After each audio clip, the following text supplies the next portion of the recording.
gentlemen, and welcome. In today's highly competitive world, resilience is a key to career success at any stage. My name is Rebecca Wiedemer, and I'm a member of the WINS Global Board.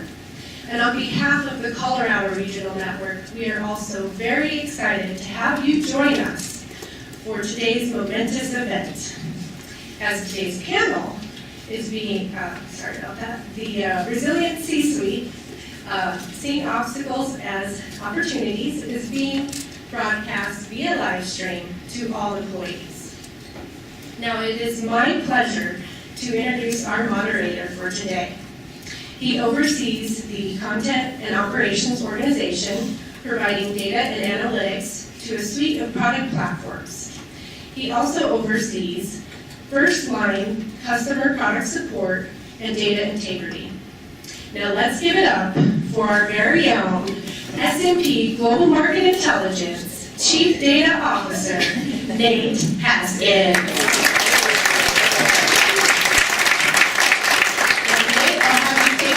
And introduce our special guests.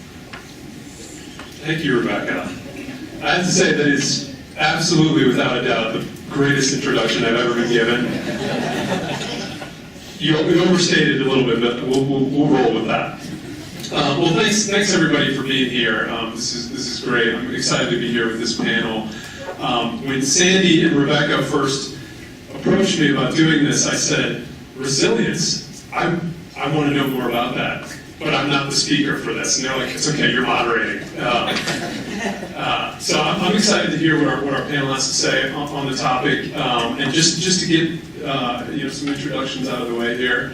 The man immediately to my right, Krishna Nathan, probably needs no introduction. And after Rebecca's introduction of me, I feel like I'm not going to build this up nearly as much. That's okay. But he's CIO of S&P Global and in charge of firm-wide technology and data, and is charged with bringing us into the future. A lot of our, so much of what we do is reliant even more so than ever on technology, and how we embrace that, drive that as part of our strategy is vital. Krishna comes to us from IBM, where he was vice president of systems and worked on lots of really interesting sounding things. And Krishna is also a doctor, Dr. Nathan, and he told me this morning that he had a PhD in engineering or applied math or something. So it was a long time ago. It must have been a long time ago. To his right is Molly Rousey, who is managing director at Gagan McDonald, which is a firm that helps other companies like ours with organizational transformation, business transformation, cultural and organizational change, which is vital in today's world, and has also had a career previously as the CIO of the city and county of Denver in the public space, and was the director of technology for DIA, which we've all surely been in and out of, probably more so than we care to admit. And Molly is on the board of the Colorado Technology Association, where she works with Andrea Young, who is to her right. And Andrea is the president and CEO of the Colorado Technology Association, which in my brief research of the Colorado Technology Association, I looked to see if S&P Global was a member. And it looks like we're an opportunity, Absolutely. an opportunity for membership, so for both individuals and for organizations to be a part of the technology community here in Colorado and helping drive the economy locally through technology, which, here near the tech center and things like that is obviously a huge driver of what's happening here in Colorado. And also, interestingly, used to work in this building for McGraw-Hill many moons ago. And to her right, our final panelist here is Mehmet Kazgan, who is the founder and CEO of Kleexa. Did I say that right? Which is fascinating to me as someone, we're all very involved in data all the time. Mehmet's company is a software company providing products to help with the healthcare industry through better data, really, by taking data from patients, self-reported data from patients, and using that to make better clinical decisions and have better outcomes, which was fascinating. And Mehmet is also a mentor at the Boomtown Accelerator, which I'm sure is exciting times over there. So thank you all for being here. I'm excited to hear from all of you, and I thought I'd kick it off. Maybe we can take a seat. Kick it off with a question. Our topic here is resilience, and I thought it would be great just to hear from each of you about what that means to you, what resilience means both in a team and organizational setting, but to you individually as well, what that means. And maybe Krishna, you can start us off here. Sure, thank you. First of all, I want to thank Rebecca and everybody else for putting this thing together. And obviously everybody who's here. I think this is a great event, so thank you. I know it takes a lot of work and energy and enthusiasm to do this, so thank you. Resilience, this is a great topic because resilience is fundamentally about how do you spring back from a setback, right? And this is going to happen to all of us, it happens all the time. And I think it means different things from an individual to an organization. From an individual's perspective, it's a way of learning from what happened, right? So there was a setback, and things didn't work out the way we wanted them to. You could look at it as a failure and say, okay, and kind of look at it that way. Or you can look at it as an opportunity. It's an opportunity to learn what went wrong. And I think this is a key part about the whole topic is one becomes resilient because one uses those setbacks in our favor as opportunities to learn and to go forward, and next time you've got to prepare it. And if you don't make mistakes, you don't learn. Right? I mean, there's part of this feedback mechanism. It's very self-reinforcing.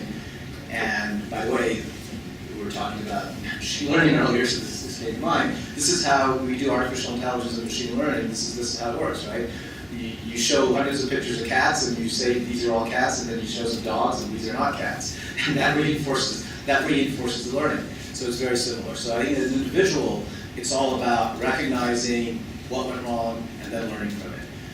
I think in an organizational perspective, it's about having institutional memory. And that's what's really important in an organization. Once again, it's about having institutional memory of things that went wrong, why they went wrong. It's okay to make a mistake. We all make mistakes, and I don't think there's anybody in this room who hasn't made a mistake. The important thing is, as an organization, if you have that institutional memory, to not make the same mistake over and over again, right? Or to do the same thing again and expect a different outcome. So I think that's what, to me, resilience is about. It's about using it as people who are successful look at these setbacks, they learn from them, and they go forward, and they become more successful. And that's the message to take out of being resilient. Great, thanks. Molly, from your perspective. Yeah, so I took a little broader swath when I thought about resilience, and that is that whole idea of, the saying that luck is when preparation and opportunity come together. So I thought of resilience a little bit as a practice or a mindset, and that is the ability to balance on a personal level your intellectual, emotional, physical, and spiritual needs, and then trying to keep those things in balance over time. And we know that we're never perfectly in balance, but it's an ongoing struggle to do that. But in doing that sort of practice of trying to keep those things aligned and keeping attention to those various aspects of your life as a human being, it builds a muscle that prepares you. So, as you were saying, often there's a setback that comes. But if you've been nurturing yourself in these different areas, when that setback comes, you have tools, you have experience, you have a support network that can help you get through some of those things as well. The same thing is somewhat true on an organizational level. As organizations, we're constantly struggling to balance strategy, structure, and culture. Meaning, we have this great new strategy, we want to go into this new market, or we're going to expand our offerings in a certain way. And then you say, well, that's a terrific strategy, how are we going to actually do that? And then you start looking at the structures you have in place that may prevent that from happening. is your culture really set up for that kind of movement, either the pace or the knowledge that you need or the complement of teams, how you do a lot of those things. So, and then we also talked a little bit about teams too as we were preparing for this. And I found that really interesting because given, maybe we'll throw in a little bit of the diversity issues and inclusion issues here. When I was coming up through my career, I found myself the only woman in a lot of situations. You guys have probably been in that situation where you're in a room and suddenly you realize that there's one woman, or there's just not diversity in general. And I found that when we were building teams, the benefit of having teams that are more diverse is people have had different life experiences, and they have different expectations of how things are going to work, especially personal dynamics. And so the benefit of bringing some diversity onto teams and then making really healthy teams sometimes can be, there can be a way to tap into people's experiences. And you can look around a room and there's some obvious things that jump out about diversity, but often when you look at your team, there are a lot of diverse aspects of your team that aren't as easy to see. So people might have grown up in different family sizes, or they might have grown up in other parts of the world, or in different religious institutions and things like that. So one of the things I just thought I'd throw out is the resilience of a team can be a huge aspect of that, can be knowing your team in a really intimate way before you hit a crisis, and then you're more likely to know how people are likely to respond, what their personality and temperament is, what works well for them in processing information, and who has what strengths and what weaknesses. So I just thought I'd throw that aspect in there as well. Yeah, I love that. Using the diversity on a team to help build that resilience through their diverse set of backgrounds and experiences. Andrew, you've worked in lots of different industries, in several different industries. How does that, how do you see that resilience to you in your different experiences through your career? Yeah, thank you for the opportunity to be here. And as I was preparing for today, the industry that I worked in right before taking on the role at the Colorado Technology Association about a year ago was an engineering company up in Boulder. It was basically a 30-year startup. It's something that had done really well in its own industry, but it had three key principles for the operating environment and the culture. One was adapt and evolve. The other one was check your ego at the door, and the other being communicate. And at an organizational level as well as a team level, I think that those were principles that had guided that organization. As mentioned, I've worked in multiple industries. I worked in the publishing industry for a long time ago, but also financial services, conference services, engineering, all in tech. And if you're operating in an advanced industry, one of the critical components to resilience is to be able to adapt and evolve and be agile. Because it's inevitable that it's going to change, and it's going to change quickly. And as Molly said, the more prepared you are for the reality that things will change, the more that you're going to be able to respond to those situations and continue to focus. I've been on the strategy end of things, I've been on the operational end of things, and the delivery end of things, and in all cases it's really important to be prepared, and when something doesn't go as planned, which it's likely not to go as planned, that your ability to not have that be something where you take it to heart so personally, where it prevents you from being able to adapt and evolve and lead others to adapt and evolve, which is the part about the checking the ego at the door. And you really can take it for granted that people have the same understanding as you do when a situation is changing. So that's why communicate is a critical component to that as well. That's great. And being prepared for the reality of change. I like that. It's sort of sets that expectation that there are going to be bumps in the road. Things are they're not going to go as planned, and being prepared for that. Maybe you're a founder, and work with other startups as well. How is resilience in that culture valued? What does that mean to you? Sure. So first of all, thanks Rebecca for having me here. I was wondering this morning, these people are really super qualified to be here. Why am I here? And I realized, I am the guy who actually failed the most. That's why. So I'm going to talk a lot about that today. I'm just kidding. So thanks for having me here. I think from my perspective, just answering that question, working with startups, first of all, I don't want to be a 30-year startup. But let's start with that. But I think I'm gonna throw something different here. So, how many people here are scared to fail? Can you just raise hands? Just be honest. It's okay. We're looking at about like 50%, right?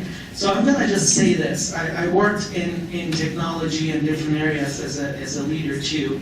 I'm gonna tell you the definition of success actually is coming from people. Tools, technology, artificial intelligence, anything is possible with tools, with technology, with anything else, right? So I think it's all about people. So try to think about how hard did you try to fail before? Probably none of us, right? Try to fail a lot. In the startup industry, people are so scared of failing because it's that stress that people are loaded with. We have to be successful. We need to survive. We need to make sure that we're gonna make revenues and be successful. So if you actually change your mind about it, like when I started the accelerator program myself, I think I was the most ignorant one. It's like, oh my God, at the end of the stream-on program, we should be getting a lot of investors investing in my company for millions of dollars. Well, acknowledgement is the first thing that starts with resilience, right? If you can acknowledge how you can handle the failures that might come up, but focus on trying failing, like on anything that you come to work with. Let's say you come to work in the morning, stay in front of your computer, look at your emails. How many emails I can mess up today? And then, like, let's try to fail today. You're gonna be unsuccessful, I can guarantee on that.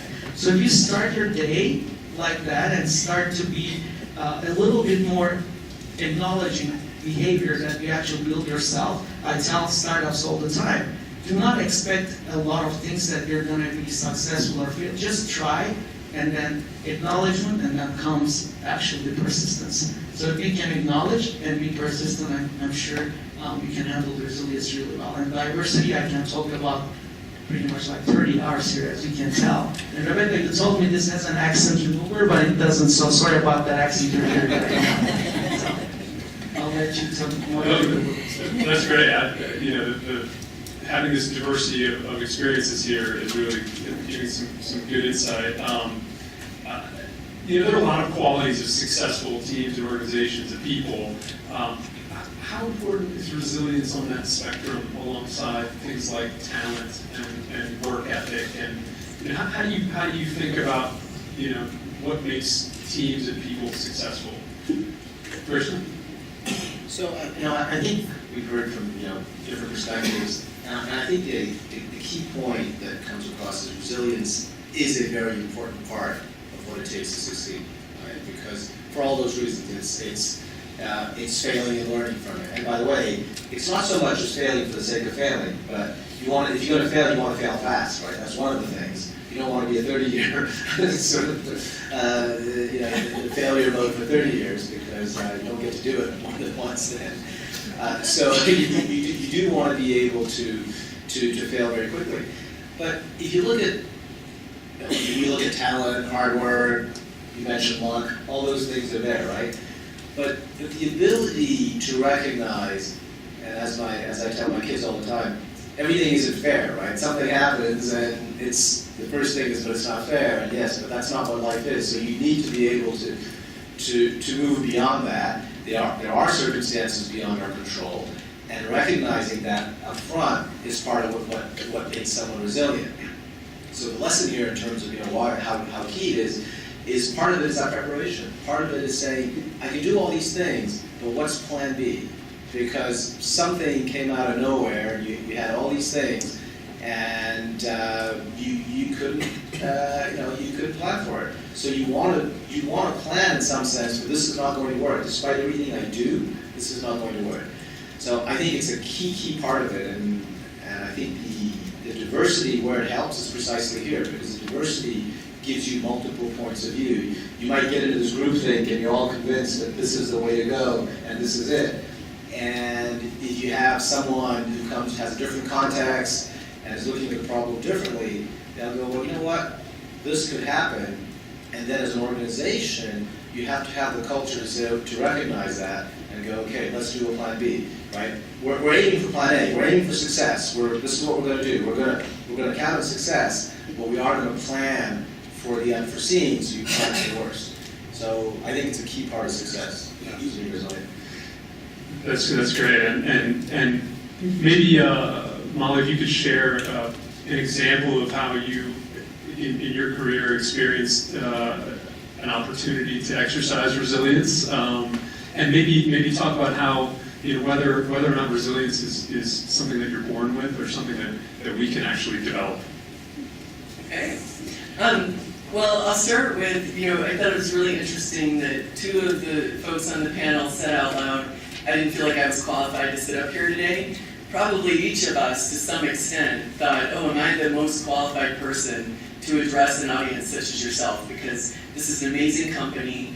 You're obviously highly successful, really impressive people. And then you read the bios of the other people on the panel, and it scares you to death. So, who is it who said that bravery isn't a lack of fear, but it's the ability to overcome the fear? I don't know who that's attributed to. We'll have to do a quick Google search. That's not me, I know for sure. But so, you had asked, is there a time or a story I can tell you? Absolutely. So, my first career goal was to be a stay-at-home mother. So I wanted to be a full-time mom. I wanted to have between 4 and 6 children, a large dog, a picket fence. That was the life I had envisioned. And to do that, I thought it was important to be well-educated because my mother was brilliant and really added a lot of value. She was a stay-at-home mom. My dad was a lawyer. So I set out to be a stay-at-home mom. That did not happen. And that's a whole long story over here, why and what happened. But so I embarked on a career and found a place where over time I ended up working for the city and county of Denver. And I was able to be a really great mom, take great care of my kids, do a lot of the things that were most important to me. And I accelerated through my career very quickly. And maybe a little more quickly than I was really prepared to do. I got the job at the airport. I was 32 years old and had 8 months of management experience. And I was sure that they were going to hire a former military pilot, some, big muscle man in an amazing uniform would come in for the interview or something. That was the vision I had in my mind for that job. But I took the job. A lot of people helped me. I ended up being successful. And then, won't go too long, but became the CIO for the city and county of Denver, working for Mayor Hickenlooper. Well, lo and behold, I finally got that where I felt like I could do it, and I was somewhat competent, and he announced he was running for governor. And so then, what do? Because, I was in the top job. There wasn't really somewhere else to go in the city at that point. I didn't want to run for mayor. And my boss was likely to be governor. And so I pulled on what I refer to as my personal board of directors. And I don't know how many of you have a group of people who you really respect and who care about you and you care about them, and maybe they have a variety of backgrounds and interests where they can add a lot of value. So I pulled some people together. I often have found, though, that the people who advise you the best don't always get along with one another. Which, right, that's kind of a funny thing. So when I talk about a personal board of directors, people think you're going to have dinner and they're all going to be there. That has not been my experience. I don't know about others. But what I've done is met with either small groups or individuals one-on-one, compiled all the information and the advice, and then put that together. So I ended up completely changing careers. And I went into professional services and not only got a job in professional services, but was the head of the business advisory services for Grant Thornton in Colorado. So I had all those years of government experience, and I had no private sector experience, and I had no professional services experience. So it was really frightening. And when you talk about fear of failure, that is frightening because in those roles you have a revenue number, you have a lot of very clear metrics that you need to achieve.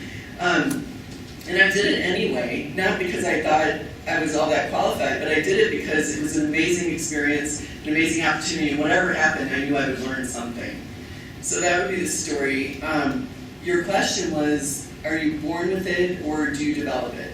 I think it's both, and I'm really glad you asked that, because what resilience looks like for each individual is very different. So how many people have read the book Quiet about introverts? Yeah, several people. So there's this amazing book called Quiet, and I read it not because I am an introvert, but as you might guess, I'm an extreme extrovert. And I have a lot of people in my life who are introverts who had so much value, and I wanted to learn to work better with them.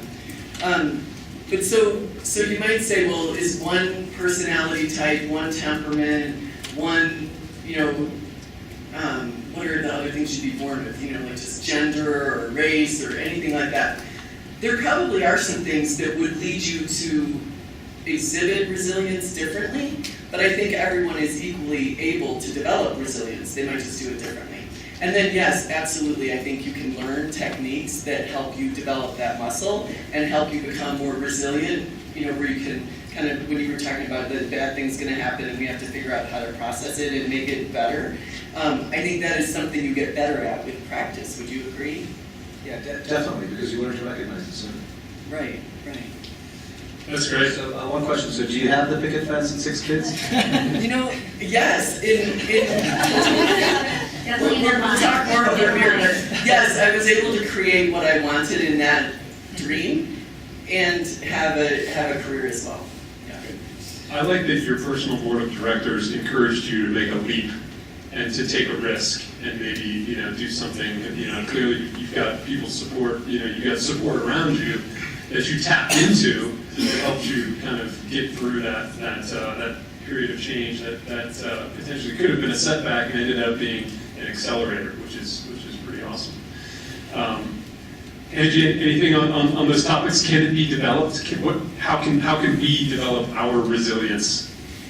Yeah, I would agree with Molly, and I just want to go back and say I'm being resilient right now, that I did not mean to imply that it was a 30-year-old startup. It was a startup 30 years ago when startups were not as common. She's looking at me like, I didn't think that. So that was me being resilient on the fly. So I think that, the thoughts that Molly shared are right on. In my career, I've been invested in Colorado since day one. I was a native to Colorado. I had a modest upbringing. I didn't have a role model in the house specific to the things that I wanted to do for a career, but I had great parents who were great role models. And so I kind of had to create what I was interested in myself, and I had an opportunity when I was in high school to go to a vocational study, and that got me off campus, which was cool.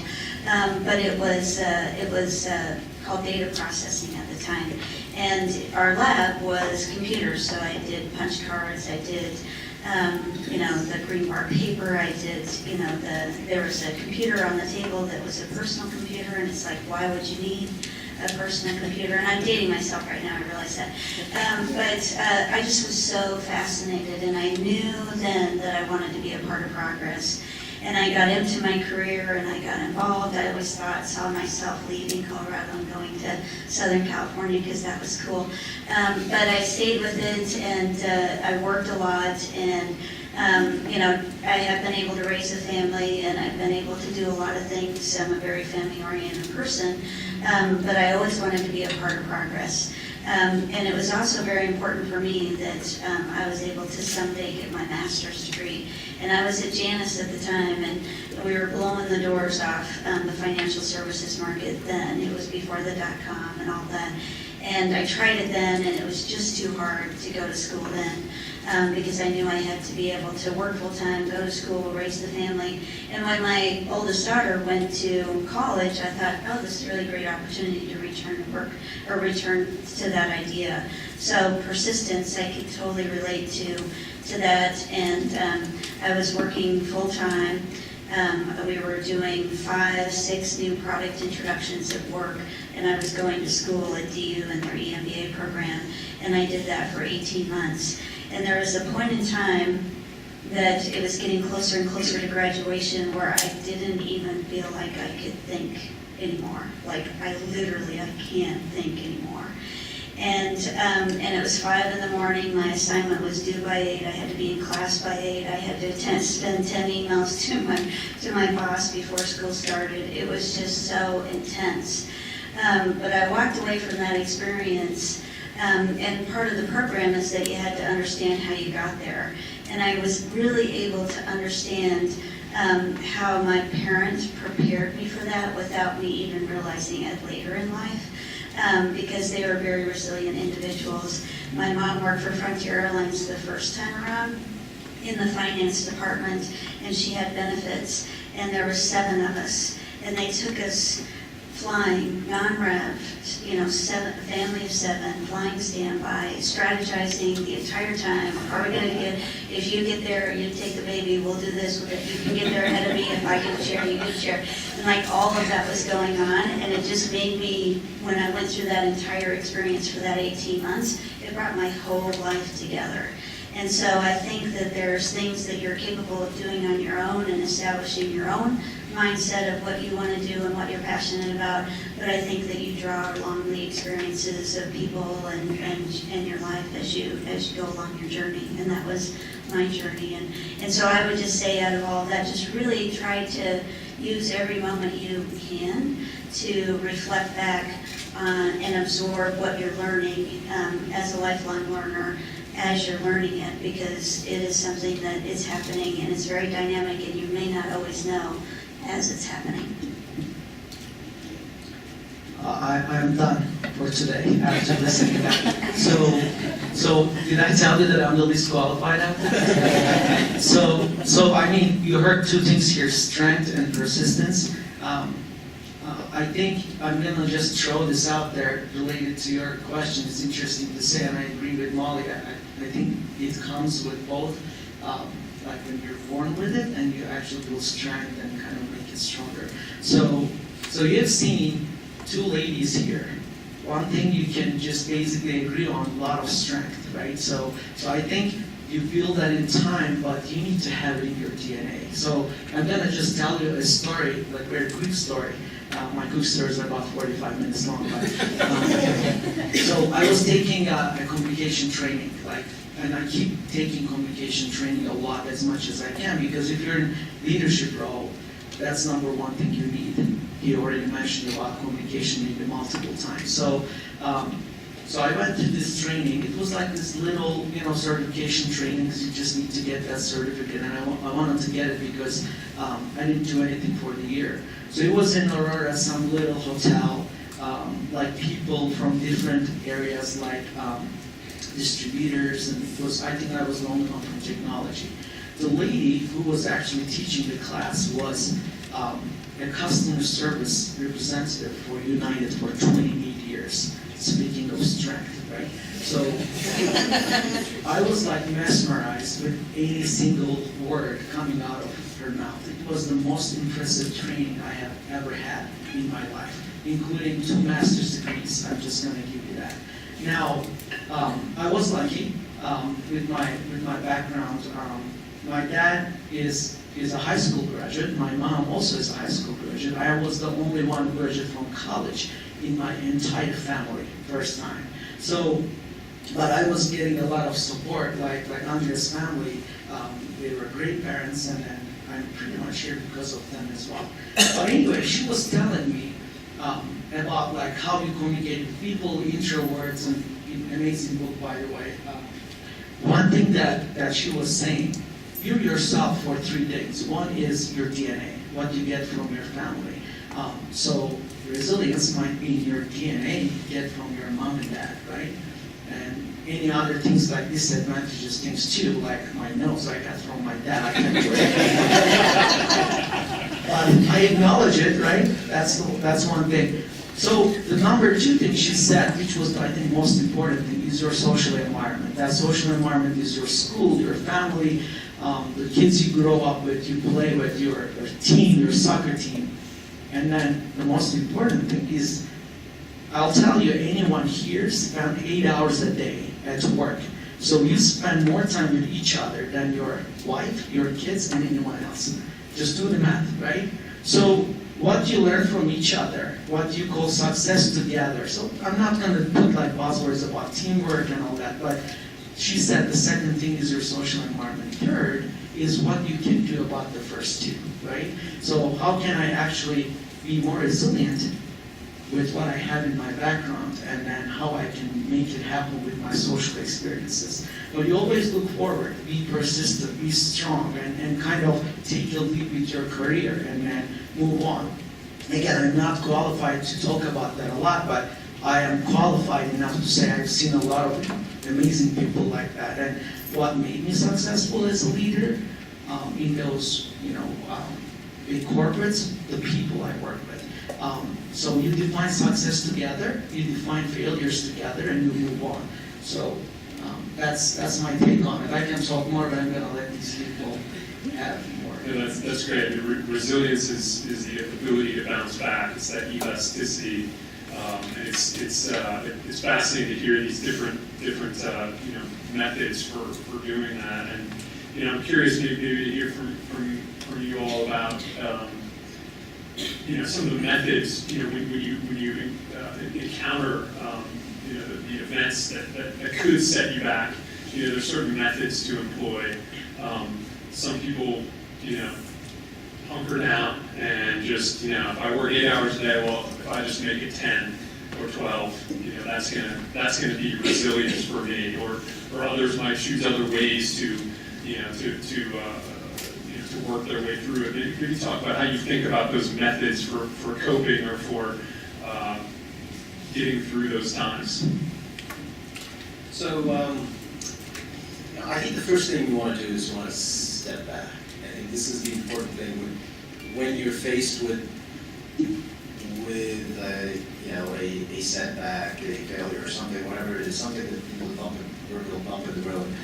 I think you want to first take a few deep breaths and step back, because the natural reaction is just to react to something, right? Just say, okay, this is what happened, I'm going to go do this.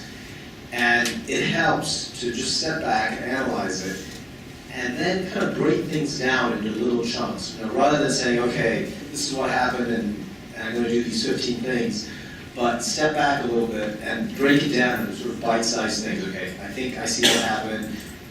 I can see I went wrong. I messed up over here. Because a lot of times it's us accepting that the reason for the failure, the setback, is ourselves, right? So I think it's sort of stepping back, looking at the bigger picture, and then breaking down what needs to happen, in bite-sized chunks. Now, I don't think you mentioned this thing of you just need to work twice as hard, right? And this is something we were talking about earlier. And it's not, there's all these studies that have been done which sort of say that if you end up quote unquote overworking, you're not as productive as you can be, and you're kind of worn out, you're not creative, and sometimes it does help to disengage and step back. Just working twice as hard, isn't necessarily the answer. And it brings me, since everyone's giving little stories, so I'll give a little anecdote here, and we have time. And this was something that it stayed with me. It's something someone told me a long time ago. That was 50 years ago. I was in my mid-30s or something. It was a long time ago. PhD in math, are you sure? It was a long time ago. And I had just become, I can't remember what, I'd sort of become a director or something like that. I was having a beer with somebody, and she had a career for 25 years already at that point, 30 years ago. And I know we started talking about something, and we're talking about working, and she said something which is stuck with me all the time. So she said, when I started working, it became clear to me that I had to balance three things. And I had to balance my job, my kids, and my marriage. And she said, I realized, I don't know if she said I decided or I realized, early on that I could only do two of those three things. And I had to pick. And so I go, so what did you think? Yeah, I didn't have, I don't even know if I was married. I might have just been married. I certainly didn't have kids at the time. And I go, so, what did you pick? And she said, well, I picked my jobs or my career, and I picked my kids. And that was sort of a conscious decision. And sort of, that stuck with me. And I told myself, listen, I have no idea what it is to have kids. And I'm not sure, I barely knew what it meant to be married. And I said, well, this one's not going to be me 50 years from now. and so I think it shows the balance. So you can either decide up front that, listen, I can only do 2 out of these 3 things, but I thought it was a very informative little thing, right? And then I've learned over the years that is a constant thing that you face. I mean, I thought it was really, I don't know about profound, but it was very telling. Because over the years, you come over these same 3 things, right? You've got a meeting and you've got your daughter's violin concert, right? Or how many of us have done this? Or you've got this, or you have to remember when your anniversary is, or whatever, all those things. And it takes active work to balance those things. It just, at least my experience, it doesn't just happen. It doesn't, you don't. So I think the part about balancing how you do things is a long story to your, if you just want to work harder. I think that's not the right answer. I think it really is about being prepared, being aware of it, acknowledging it, like you said early on. And once you acknowledge that, and then you make a decision. You can say, okay, I'm going to do 2 out of 3, or I'm going to do 1 out of 3, or I'm going to do 3 out of 3. But if you decide you're going to do 3 out of 3, then you got to take steps, and it's in your, within your power to go solve it.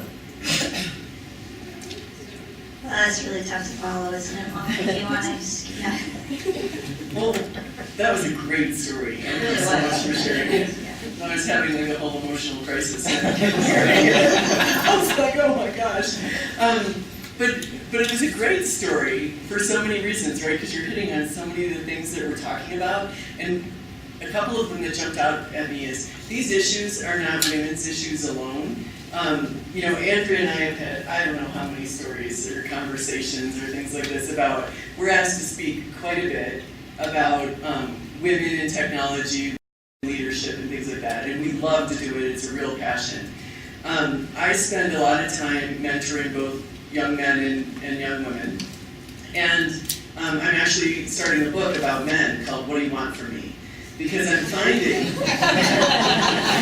I can give you a lot of materials if you want them. I would love that. Actually, that is my next step, yes. So I'll call you. But the reason I started down that is, I grew up in a family, 7 kids also. So there were 3 girls and 4 boys in our family. And there are differences between men and women. And there are a lot of things, though, that we all want the same thing, right? You're juggling the same thing I'm juggling every day. And the beauty of it, this was the other thing that jumped out at me about what you said, hopefully, if you have a strong team and you have real love for each other, and we at Gig and McDonald talk a lot about love in business, and I know that's not a really common thing, but most of you could probably appreciate, if you've worked with people for years, you do come to love the people with whom you work, your clients, your coworkers, and it's a different type of love and everything, but there is love there. And hopefully what can happen is that the day your daughter has her recital, maybe someone else's daughter doesn't, and that person covers you while you cover them the next time. And so when people say, how does this all actually happen, or how did you do it?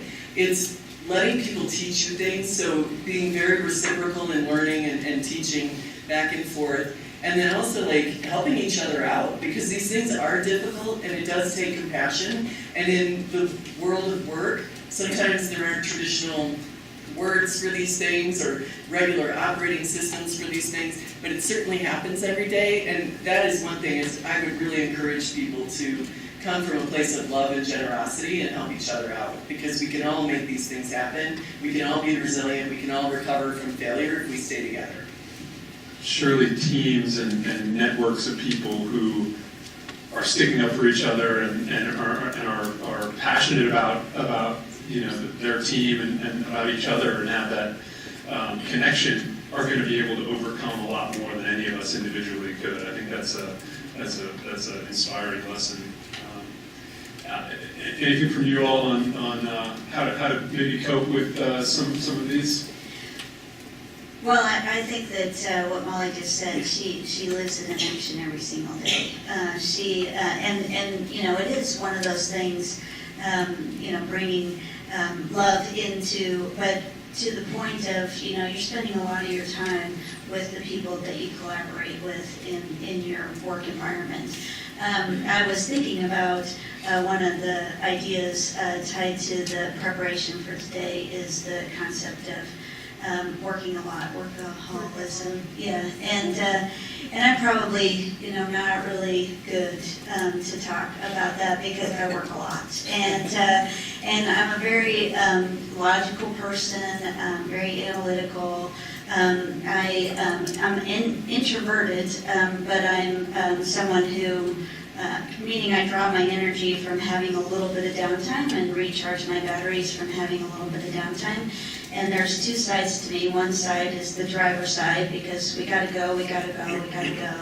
And that's the version of me that, you know, my team sees the most. But then there's a part of me that likes to plan.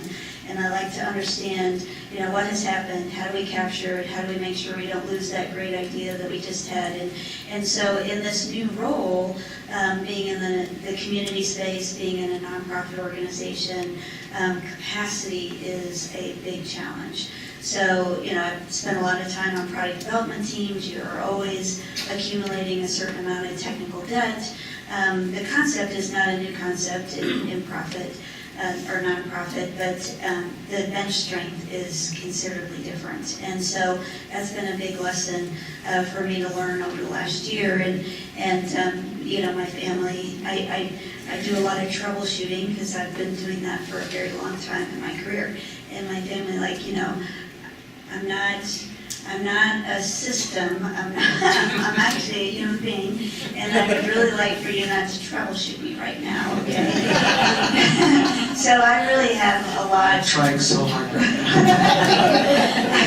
I have a lot of progress in this area, but I feel blessed to have a supportive of family, that they wanted to have me go into this new role and have the organization that I'm very, very passionate about be successful. But I think that everyone hits a wall, and I think you need to really pay attention to when you're hitting that wall, and take a little bit of time. And right before our Women in Tech conference that we had, where we had Meg Whitman from HPE as our keynote speaker, it was amazing day for everybody, but I knew I had to be really on that entire day. So right before that, I took a little vacation with my husband and was able to kind of recharge the batteries that way. And you know, it just came at a really good time.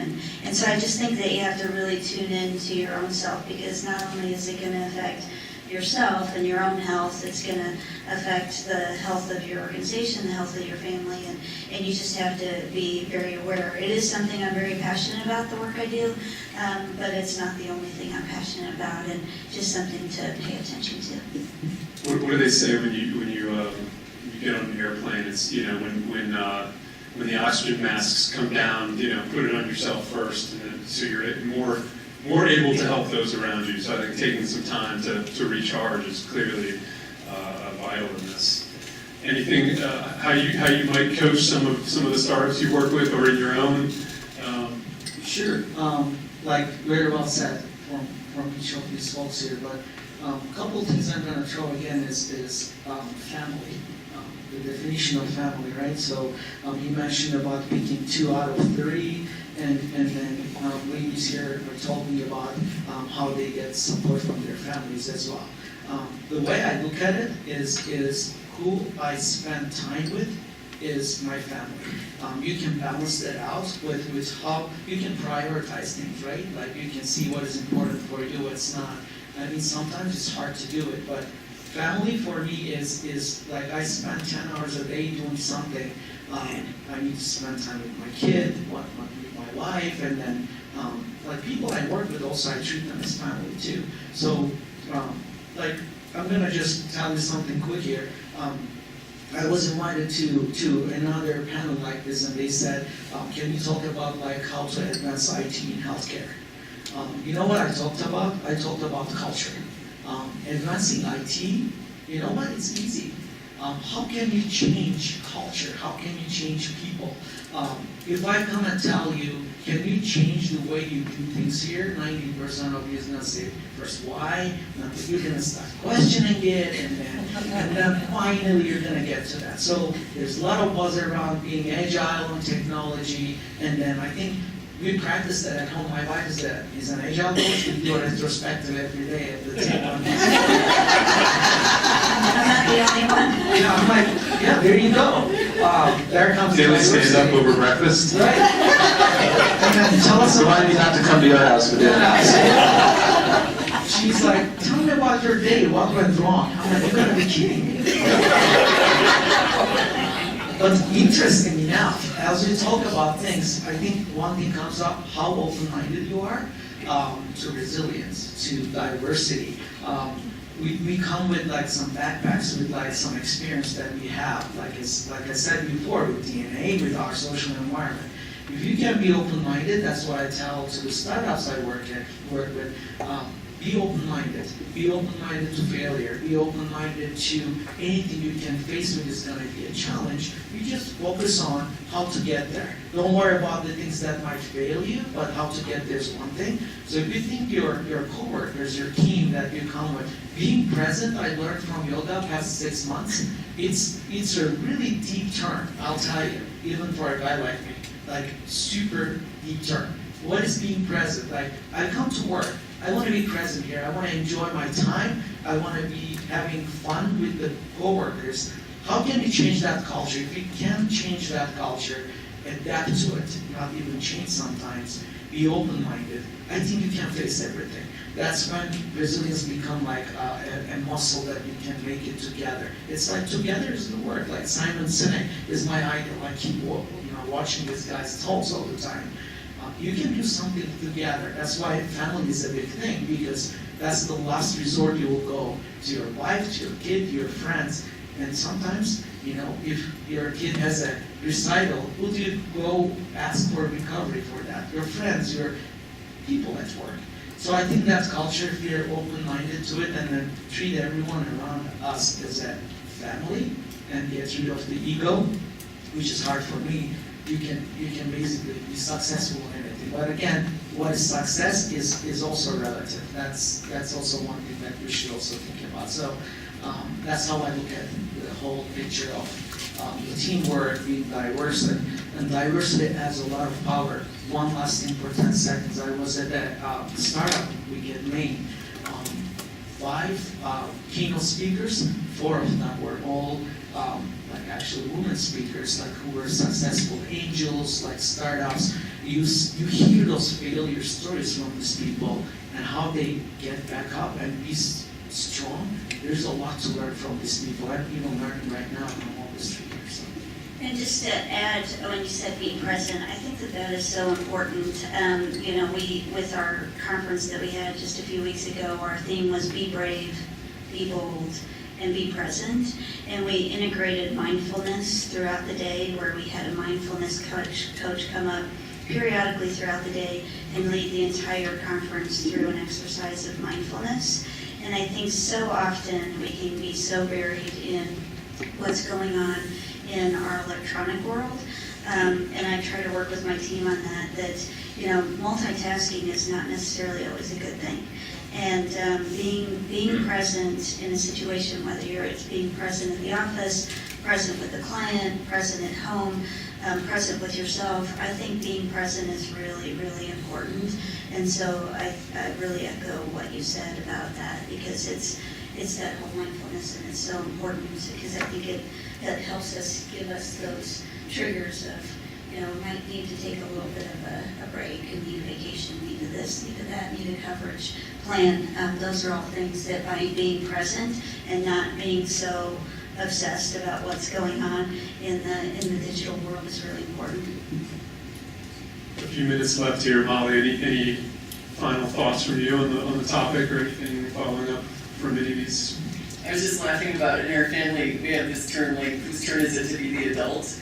Because sometimes you're not your best self, and someone else might be in a better position to be, a little more mature or level-headed or whatever. So, yeah, a lot of melding home and work kind of things as well, we've been talking about. So. Yeah, I mean, the reality is that we all, we do spend a majority of our waking lives here at the office, at work, dealing with these things, but we're all a part of, a larger network. And I think one thing that I'm hearing from you all and is echoed in my life as well is you just have to own that. You have to bring it with you and be realistic about it. And if the people around you see that, they're going to be in a better position to support you. They're going to be in a better position to offer that, that helping hand or help get you past whatever obstacle was in your way, which I think is, something that I didn't immediately think of when I thought about the topic, but is an absolute truth of how we all, carry ourselves in our job and at home. Kristen, any final thoughts? No, not really. I mean, I just want to, I guess, recapitulate that this whole notion of getting back up when you fall down, if you will, is something that is very, very important to success. I mean, that's the way to think about this, right? And I think I just really enjoyed the discussion, all the different facets of it. But the key thing is, what did you learn from that? And what did you take away from this so that we're better next time? And whether it's better with respect to our jobs, with respect to our families, what we do right, with respect to, whatever it is, I think that's the thing, because we have to accept it. It's part of life. It's just going to happen, right? It's not some rare event or something like this. It's reality. Yeah. So we're pretty close to the end of time, but we were going to open it up to some questions from the audience and see if there's anyone here wanted to hear from any of the panelists. Anybody? Feel free to raise your hand or just shout. Is grit the same as resilience? I can take that Please. one. So, in a lot of the studies, Repeat the things that question. he asked if grit is the same as resilience.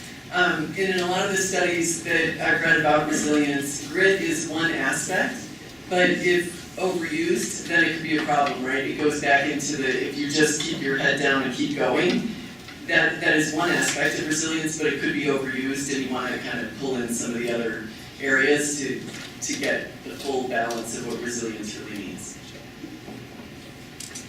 Hi, Susan Ray, a quick question. All of you are very successful, each in your own industry and kind of group and world. When you made your transition to the C-level, to me that's a very big deal, right? Did you pre-plan it? Did it just happen? Did all of your success kind of just create that path? Or, how did you do it? Plan it, I guess, is the question. Well, for me, the first time I became a C-level, I was at Janus Capital Group in Cherry Creek here in Colorado, and I was 36 years old, I want to say. I had been working at Janus and been part of their transformation. They were going through an e-commerce transformation, and I led the effort tied to that.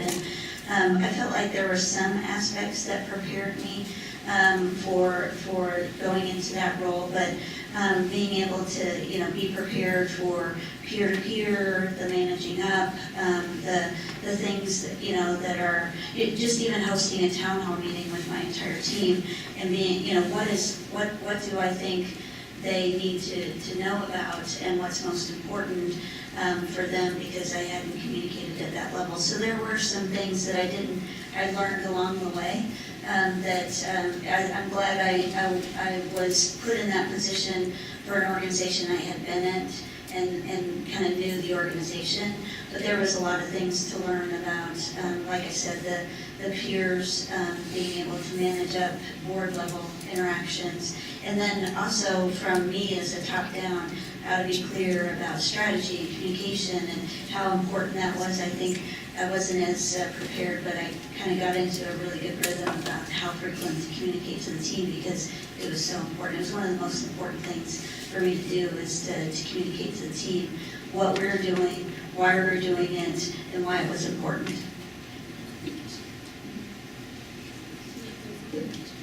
For me, I started my company last year, and right like 5 months before that, I got my VP role. And then when I became a vice president, I wasn't actually planning to move on with my career that fast. But if you start a company, you become automatically C-level on my case. That's a good tip for you if you want to do this. I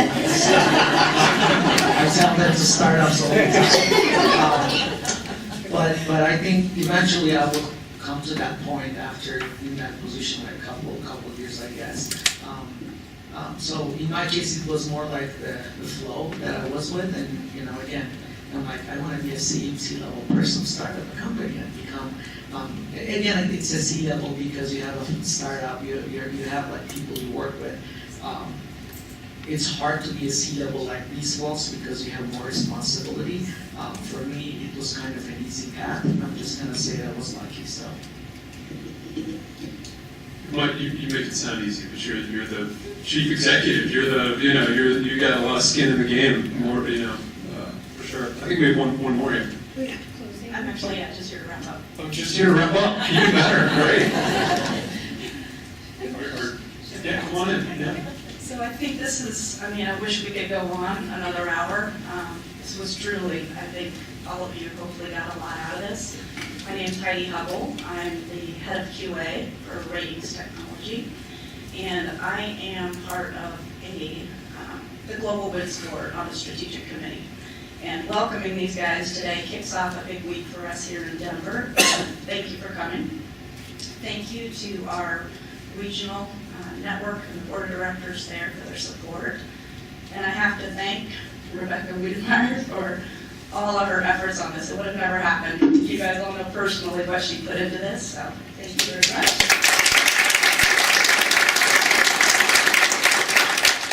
So I think in regards to just a few wrap-ups, there's some gifts, some raffles. If you look under your chair and see if you have a note. You can collect your prize after the event. Those of you guys on the live stream, we're going to randomly select something as well. And then for our participants today, we have an amazing portfolio as well. Thank you, everyone. Have a good day, good night.